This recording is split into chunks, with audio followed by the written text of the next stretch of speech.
द्वारे पर दुश्मन भी आ जाए तो उसे भी खाना देना चाहिए। अभी तुम जाओ, अभी संध्या का समय है, सुबह होते ही हम जाल डलवा देंगे और चारों तरफ घिरवा करके उस सूकर का वध करेंगे।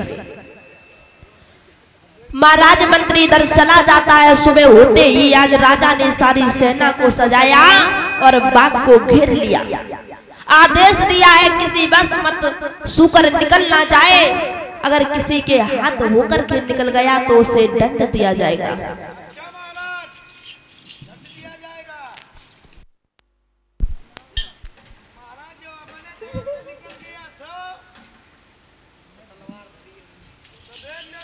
महाराज जब इतने वचन सुने तो इधर विश्वामित्र ने जब सुना है कि राजा मंत्रियों को दंड देगा तो हम ऐसा करते हैं कि राजा के पास होकर के ही निकलेंगे। राजा किसी को दंड ना दे पाए, हम राजा के ढंगा होकर ही निकलेंगे। महाराज चारों तरफ से आज बाघ को घेर लिया है और सूकर राजा के पास होकर के निकल गया, लेकिन राजा ने उस सूकर का कुछ नहीं बिगाड़ पाया। आदेश दिया है कि मंत्री सूकर निकल गया तो मंत्री समझ आकर बोला है, राजन आपकी धोती में ये खून के दाग लगे हैं, सूकर आपके पास होकर के ही निकला है, इसमें मेरा कोई दोष नहीं है। इधर राजा अपनी खोपड़ी को पकड़ करके बैठ जाते हैं और घर के लिए चले। इधर विश्वामित्र ने एक झाड़ी में जाकर के अपने भेष को बदल दिया।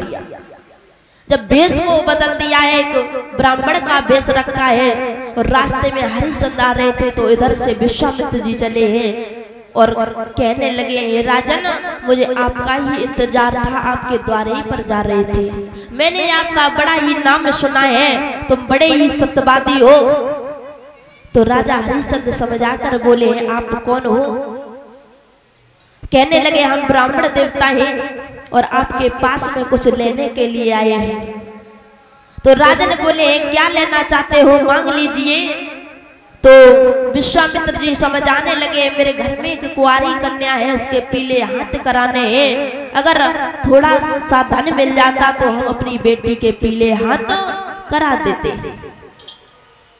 महाराज हरिश्चंद्र समझ आकर बोले कि हे ब्राह्मण देव, यहाँ पर तो मेरे पास में कुछ भी नहीं है, एक कुंजी लगाम के अलावा। तो विश्वामित्र जी बोले, महाराज ये कुंजी लगाम का ही संकल्प छोड़ दो और हमें कुछ भी नहीं चाहिए, अगर देना चाहते हो तो 60 बार सोना और दे देना। तो उसी टाइम पर राजा हरिश्चंद्र ने कुंजी लगाम का संकल्प छोड़ दिया। राजा हरिश्चंद्र को नहीं पता है कपटी विश्वामित्र ने आज मेरे साथ में क्या किया है। बोले 60 बार सोना और बचा है, यहाँ पर तो मेरे पास में कुछ भी नहीं है, आप मेरे घर को चलो, हम ये भी तुम्हें दे देंगे। महाराज उसी समय जब घर के लिए चले हैं, मंत्री को आदेश दिया है कि हे मंत्री, राजन को 60 बार सोना लेकर के और आओ। और आदेश क्या दिया है महाराज कि राजा ने खजांची बुलवाओ और आज्ञा दई सोना लाने। तब विश्वामित्र ने इशारे से कह दई बात,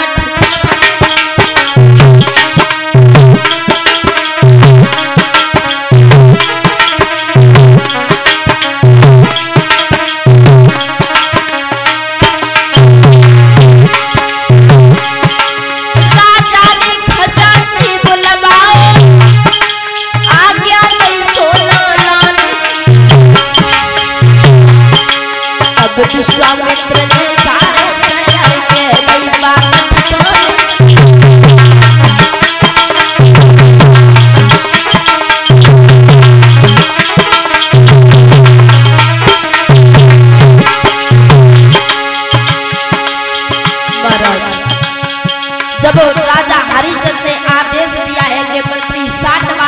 सोना लेकर के ब्राह्मण देवता को दे दो। तो उसी समय विश्वामित्र जी बोले,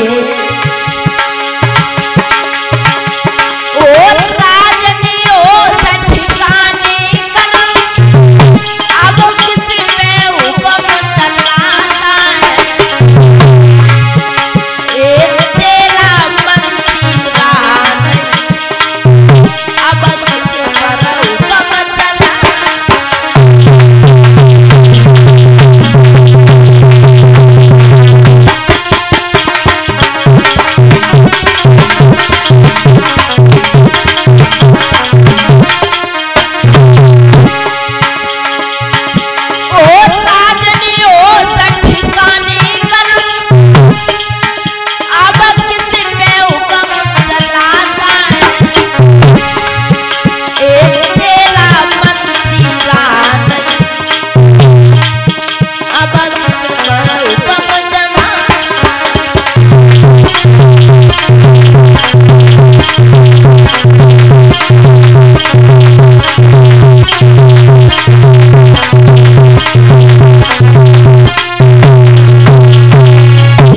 महाराज हरिश्चंद्र ने कहा है कि मंत्री जाओ और राजन को 60 बार सोना और दे दो।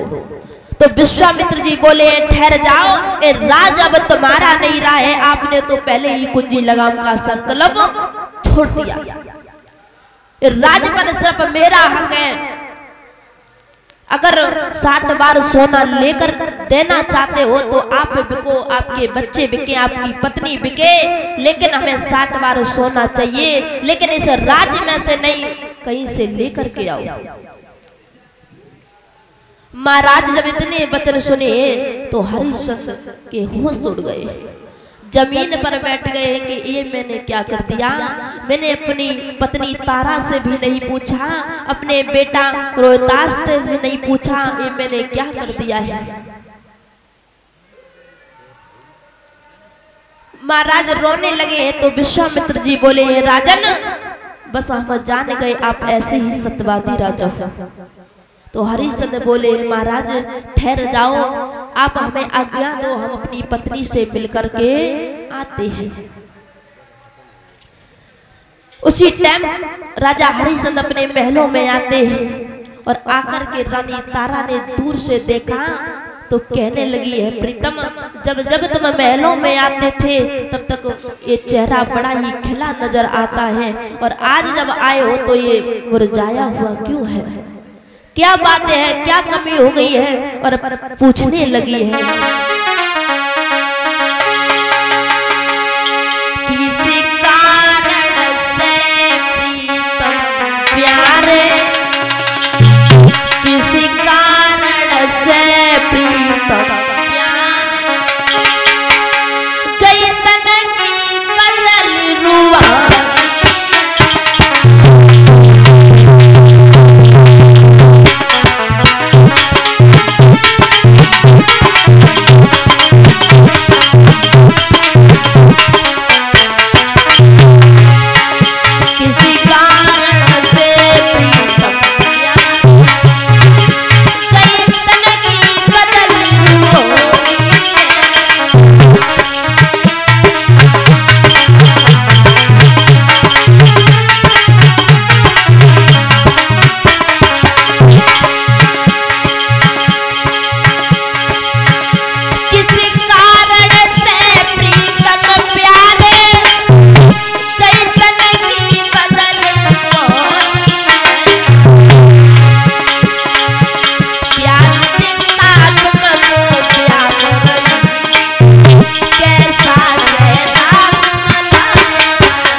रानी तारा पूछने लगी है, स्वामी क्या बात है, ये चेहरा कुमलाया हुआ क्यों है, चेहरा कुमलाया हुआ क्यों है। तो राजा हरिश्चंद्र समझ आकर बोले, तुम्हें नहीं पता है, आज हमसे बहुत बड़ी गलती हो गई। रानी तारा समझ आकर बोली है, स्वामी कैसी गलती हो गई है, हमें तो बताओ। महाराज हरिश्चंद्र समझ आकर बोले, रानी तारा आज राज में एक ब्राह्मण देवता आए हैं और उन्होंने सारा राज ले लिया। बस कष्ट एक बात का है कि मैंने आपसे भी नहीं पूछा और सारा राज दान में दे दिया। रानी तारा समझ आकर बोली, स्वामी राज चला गया तो कौन सी बड़ी बात हो गई, लेकिन आप इतने चिंता में मत हो। हरिश्चंद्र फिर समझ आकर बोले, हे रानी राज चला गया कोई बात नहीं है, अभी 60 बार सोना और बाकी है, हम कहां से लाएंगे। तो रानी तारा बोली है, स्वामी हम बिक जाएंगे, बच्चे को बेच देंगे, आप बिक जाना और ब्राह्मण देव का कर्ज अदा कर देंगे।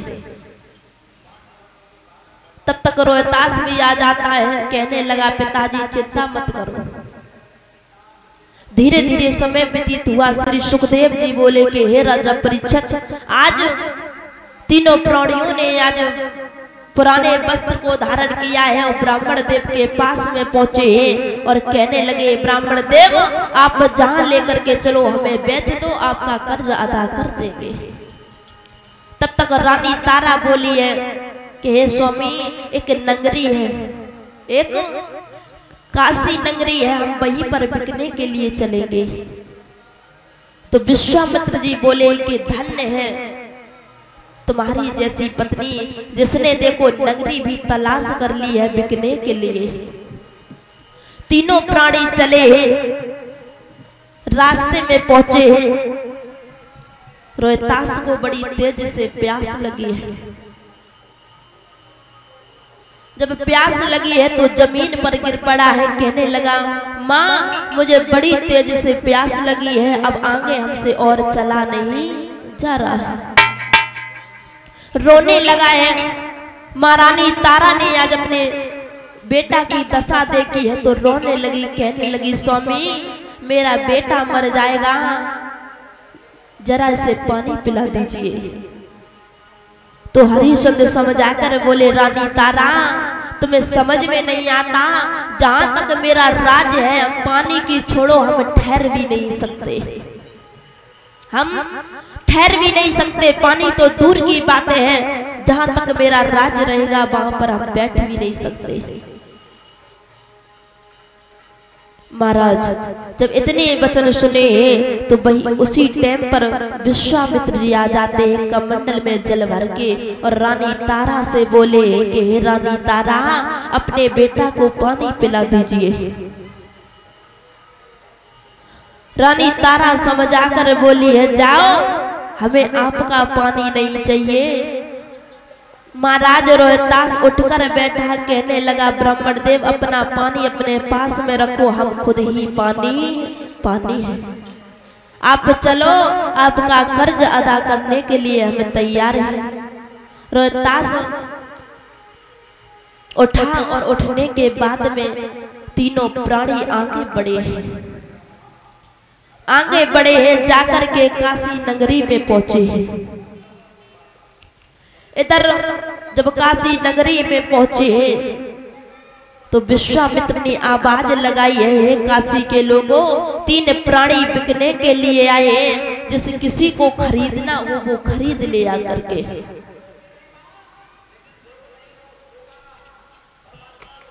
और क्या बोले हैं, क्या 3 प्राणी खड़े आए बिकने, 3 प्राणी खड़े आए बिकने और लेने वाले ना आए तो मैं क्या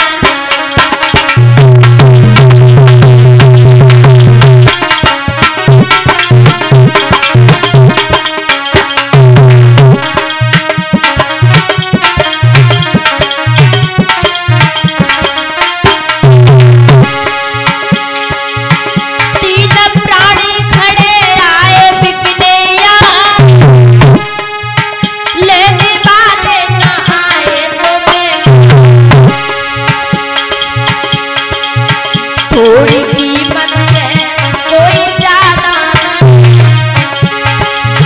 थोड़ी कीमत है कोई ज्यादा नहीं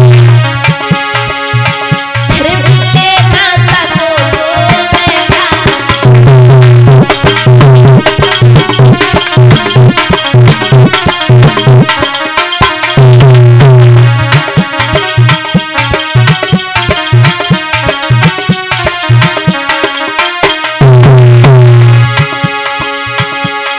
विश्वामित्र ने आवाज लगाई है, काशी के लोगों 3 प्राणी बिकने के लिए आए हैं और जिस किसी को खरीदना हो वो खरीद लिया करते और बोले थोड़ी कीमत है कोई ज्यादा नहीं लेने वाले आए तुम्हें 3 प्राणी खड़े आए बिकने 3 प्राणी खड़े आए बिकने लेने वाले ना आए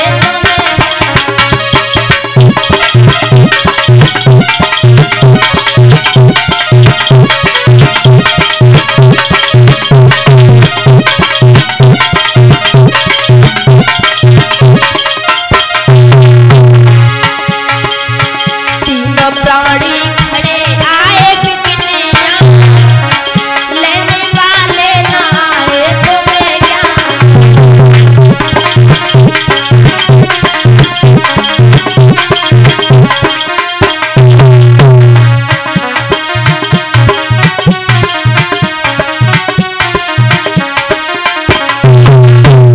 महाराज आवाज लगा दी है। जब आवाज लगाई है तो उसी टाइम पर एक वेश्या आ जाती है। रानी तारा का बोल किया है तो रानी तारा रोने लगी है, प्रभु इस वेश्या के हाथ हमें बिकाओगे, थोड़ी दया करो। तो उसी टाइम पर एक ब्राह्मण और ब्राह्मणी आ जाते हैं। रानी तारा और रोहतास का बोल किया है। इधर कालू मेहतर आया है तो उसने राजा हरिश्चंद्र का बोल किया है। महाराज 60 बार सोना देकर के आज 3 प्राणी बिक जाते हैं। जब 3 प्राणी जुदा हुए हैं तो क्या दशा है। रानी तारा रोकर बोली है, स्वामी कभी हम आपके बिना अकेले नहीं रहे हैं और कैसी किस्मत है जो आज जुदा जुदा हो गए।